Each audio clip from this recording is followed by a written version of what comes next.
insistir, persistir y nunca desistir. Así que, hermanos míos, amados, estad firmes y constantes, creciendo en la obra del Señor siempre, sabiendo que vuestro trabajo en el Señor no es en vano. Primera de Corintios 15:58. Este versículo nos anima a mantenernos firmes en el Señor y seguir creciendo en nuestra fe. Nos recuerda que el Señor nos recompensará por nuestro arduo trabajo y dedicación. Podemos aprender que siempre debemos ser fieles en nuestro servicio al Señor. Se debe trabajar para toda obra, sueño o proyecto. Y para poder lograr los objetivos anhelados, debemos, primero, estar firmes. Significa que debemos perseverar, así en el momento las cosas no salgan como nos lo hemos propuesto. De ahí la importancia de permanecer en la fe, de que las cosas se darán en su debido tiempo. Segundo, ser constantes. No podemos permitir el doble ánimo. Escrito está que el hombre de doble ánimo es inconstante en todos sus caminos y que no recibirá cosa alguna del Señor. De ahí la importancia de tener claro el enfoque en nuestras vidas, saber lo que queremos y trabajar en pro de ellos. Tercero, el trabajo en el Señor no es en vano. Todo lo que hacemos y ponemos en manos de Dios, sin quitarle a Él la gloria y robarle el primer lugar, dará buen fruto y veremos los resultados esperados en su tiempo. Cuarto, qué maravilloso es saber que todo trabajo en las manos de Dios no es en vano. Oremos juntos. Padre, te presento todos mis sueños. Ayúdame a estar firme, perseverar y ser constante, dando siempre el primer lugar a ti. Te alabo, mi buen Señor. Te glorifico, te exalto, te doy gloria, te doy alabanza a ti. Tú que eres bueno y que me permites establecerme y poder estar firme y seguir constante y crecer en la obra tuya. Te pido, Señor, que me des todos los días las fuerzas y el ánimo para servirte con amor, con entrega y compasión. Que en este día, Señor, pueda ser instrumento para bendecir a otros con la bendición que tú me has dado.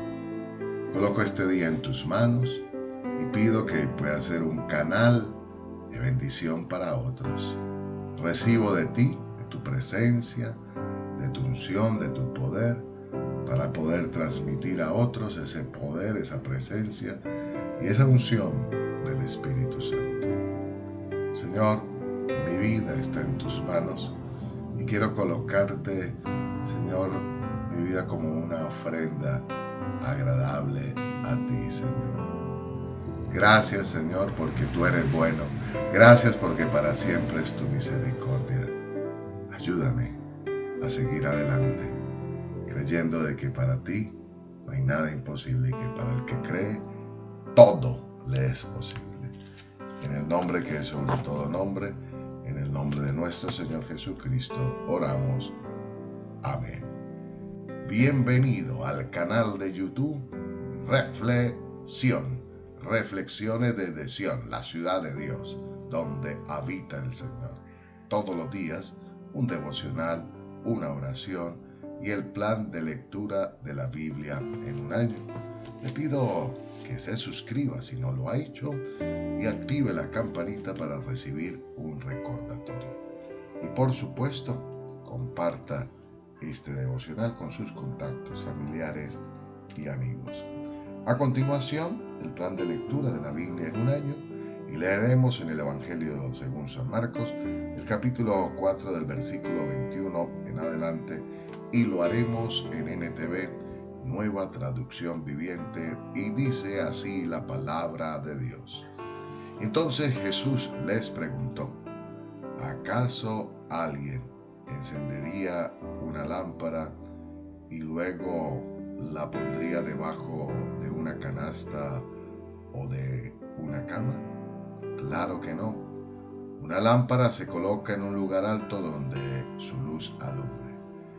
Pues todo lo que está escondido, tarde o temprano, se descubrirá y todo secreto saldrá a la luz. El que tenga oídos para oír, que escuche y entienda. Luego agregó: presten mucha atención a lo que oyen. Cuanto más atentamente escuchen, tanto más entendimiento les será dado y se les dará aún más. A los que escuchan mis enseñanzas se les dará más entendimiento, pero a los que no escuchan se les quitará aún lo poco que entienden. Jesús también dijo: el reino de Dios es como un agricultor que esparce semilla en la tierra día y noche. Sea que él esté dormido o despierto, la semilla brota y crece, pero él no entiende cómo sucede. La tierra produce las cosechas por sí sola.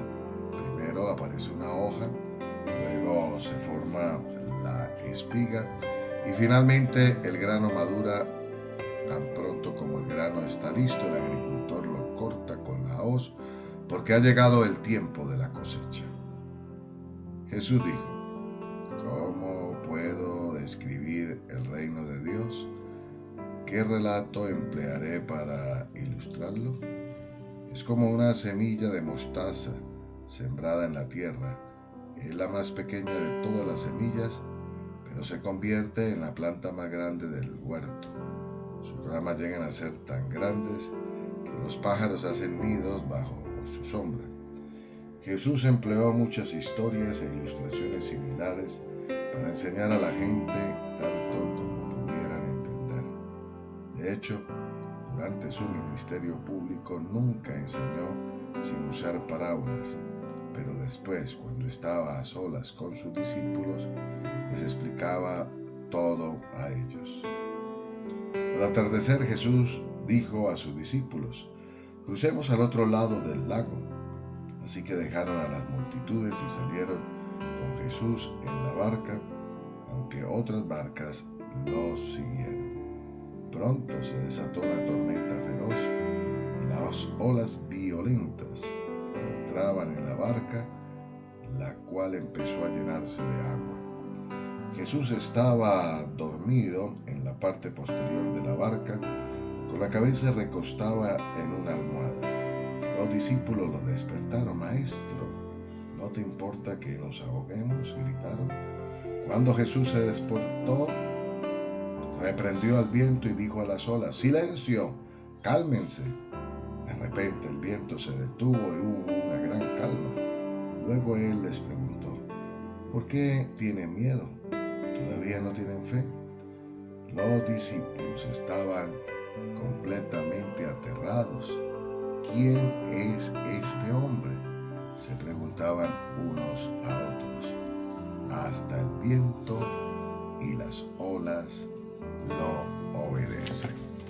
Continuamos con el plan de lectura de la Biblia en un año, y ahora leeremos 2 de Samuel, el capítulo 11 y el capítulo 12. Y lo leeremos en la NTV, Nueva Traducción Viviente. Y nos dice así la palabra del Señor. En la primavera, cuando los reyes suelen salir a la guerra, David envió a Joab y al ejército israelita para pelear contra los amonitas. Destruyeron al ejército amonita y sitiaron la ciudad de Rabá. Sin embargo, David se quedó en Jerusalén. Una tarde, después del descanso de mediodía, día, David se levantó de la cama y subió a caminar por la azotea del palacio. Mientras miraba hacia la ciudad, vio a una mujer de belleza singular que estaba bañándose. Luego envió a alguien para que averiguara quién era la mujer y le dijeron: es Betsabé, hija de Elián y esposa de Urías elitita. Así que David envió mensajeros para que la trajeran, y cuando llegó al palacio se acostó con ella. Luego ella regresó a su casa. Betsabé recién había terminado los ritos de purificación posteriores a su periodo menstrual. Tiempo después, cuando Betsabé descubrió que estaba embarazada, le envió el siguiente mensaje a David: estoy embarazada. Entonces David envió un mensaje a Joab: mándame a Urías elitita. Así que Joab se lo envió. Cuando Urías llegó, David le preguntó cómo estaba Joab y el ejército y cómo marchaba la guerra. Después le dijo a Urías: ve a tu casa a descansar. David incluso le envió un regalo a Urías apenas éste dejó el palacio. Pero Urías no fue a su casa, sino que durmió esa noche a la entrada del palacio de la Guardia Real. Al enterarse David de que Urías no había ido a su casa, lo mandó a llamar y le preguntó: ¿qué pasa? ¿Por qué no fuiste anoche a tu casa después de haber estado fuera por tanto tiempo? Urías le contestó: el arca y el ejército de Israel y el de Judá están viviendo en carpas, y Joab y los hombres de mi señor están acampando a cielo abierto. ¿Cómo podría yo ir a la casa para beber, comer y dormir con mi esposa? Juro que jamás haría semejante cosa. Está bien, quédate aquí hoy, aquí, le dijo David, mañana puedes regresar al ejército. Así que Urías se quedó en Jerusalén ese día y el siguiente.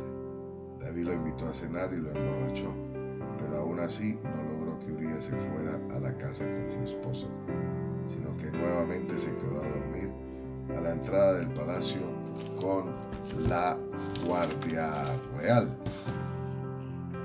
Entonces, a la mañana siguiente, David escribió una carta a Joab y se la dio a Urías para que se la entregara. La carta le daba las siguientes instrucciones a Joab: pon a Urías en la línea del frente donde la batalla sea más violenta. Luego retrocedan para que lo maten. Así que Joab asignó a Urías a un lugar cerca de las murallas de la ciudad, donde sabía que peleaban los hombres más fuertes del enemigo. Y cuando los soldados enemigos salieron de la ciudad para pelear, Urías elitita murió junto con varios soldados israelitas. Luego Joab envió a David un informe de la batalla. Le dijo a su mensajero: informa al rey todas las novedades de la batalla, pero tal vez se enoje y pregunte por qué las tropas se acercaron tanto a la ciudad. ¿Acaso no sabían que dispararían desde la muralla? ¿No fue Abimelech, hijo de Gedeón, muerto en Tebes por una mujer que le tiró una piedra de molino desde la muralla? ¿Por qué se acercaron tanto a la muralla?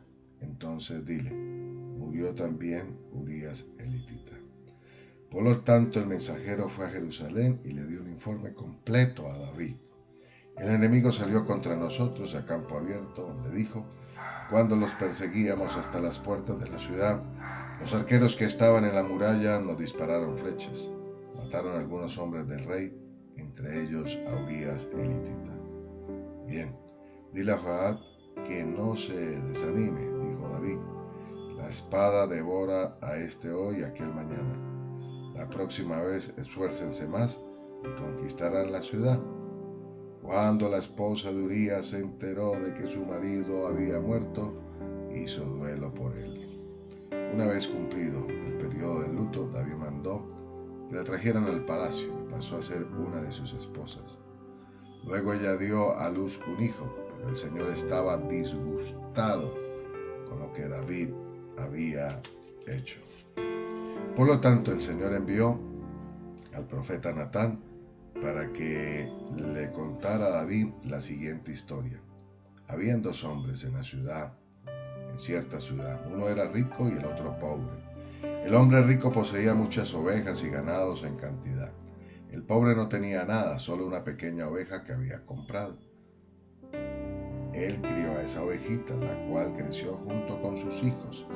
La ovejita comía del mismo plato del dueño y bebía de su vaso, y él la acunaba como a una hija. Cierto día llegó una visita a la casa del hombre rico, pero en lugar de matar un animal de su propio rebaño o de su propia manada, tomó la ovejita del hombre pobre, la mató y la preparó para su invitado. Entonces David se puso furioso. Tan cierto como el Señor vive, juró, cualquier hombre que haga semejante cosa merece la muerte.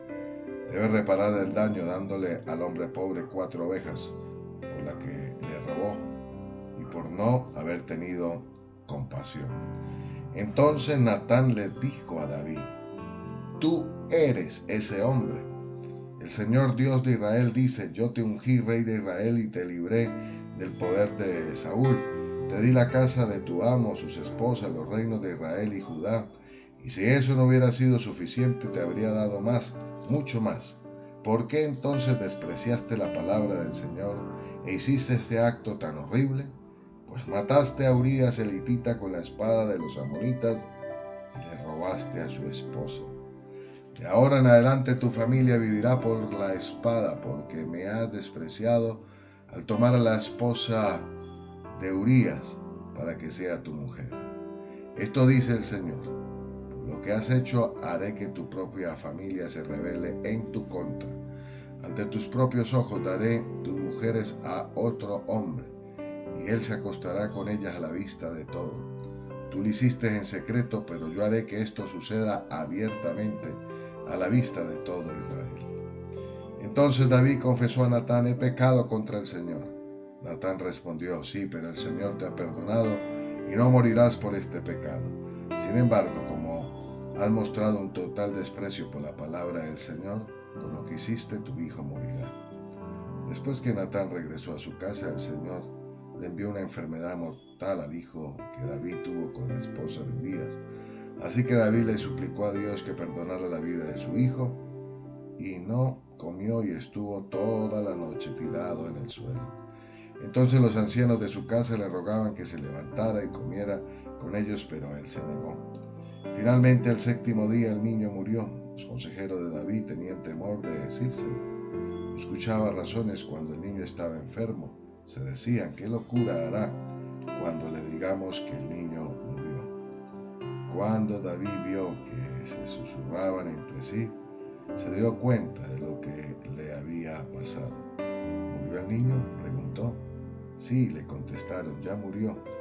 De inmediato David se levantó del suelo, se lavó, se puso lociones y se cambió de ropa. Luego fue al tabernáculo a adorar al Señor y después volvió al palacio, donde le sirvieron comida y comió. Sus consejeros estaban asombrados. No lo entendemos, le dijeron. Mientras el niño aún vivía, lloraba y rehusaba comer, pero ahora que el niño ha muerto, usted terminó el duelo y de nuevo está comiendo. Ayuné y lloré, respondió David, mientras el niño vivía, porque me dije: tal vez el Señor sea compasivo conmigo y permita que el niño viva. Pero, ¿qué motivo tengo para ayunar ahora que ha muerto? ¿Puedo traerlo de nuevo a la vida? Un día yo iré a él, pero él no puede regresar a mí. Luego David consoló a Betsabé, su esposa, y se acostó con ella. Entonces ella quedó embarazada y dio a luz un hijo, y David lo llamó Salomón. El Señor amó al niño y mandó decir por medio del profeta Natán que debería llamarlo Jedidías, que significa amado del Señor, como el Señor había ordenado. Mientras tanto, Joab luchaba contra la ciudad de Raba, la capital de Amón, y todas las fortificaciones reales. Entonces Joab envió mensajeros a David para decirle: he peleado contra Rabat y he capturado el suministro de agua. Ahora traiga el resto del ejército y tome la ciudad, de lo contrario yo seré quien la conquiste y reciba el reconocimiento por la victoria. Entonces David reunió al resto del ejército y fue a Rabá. Peleó contra la ciudad y la tomó. David quitó la corona de la cabeza del rey y la colocaron sobre la de él. La corona estaba hecha de oro, con gemas incrustadas y pesaba 34 kilos. Además, David se llevó un enorme botín de la ciudad. También hizo esclavos a los habitantes de Raba y los forzó a trabajar con sierras, picos y hachas de hierro y a trabajar en los hornos de ladrillo. Así trató a la gente de todas las ciudades amonitas. Luego David regresó a Jerusalén con todo el ejército. Continuamos con el plan de lectura de la Biblia en un año y ahora leeremos Daniel en el capítulo 6 y nos dice así la palabra del Señor en NTV.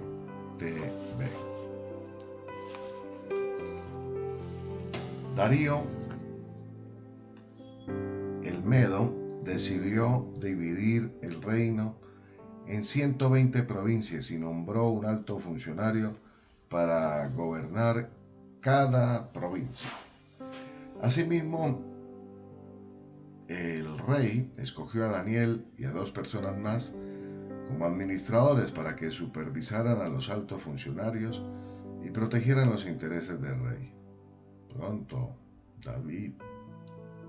Daniel demostró ser más capaz que los otros administradores y altos funcionarios. Debido a la gran destreza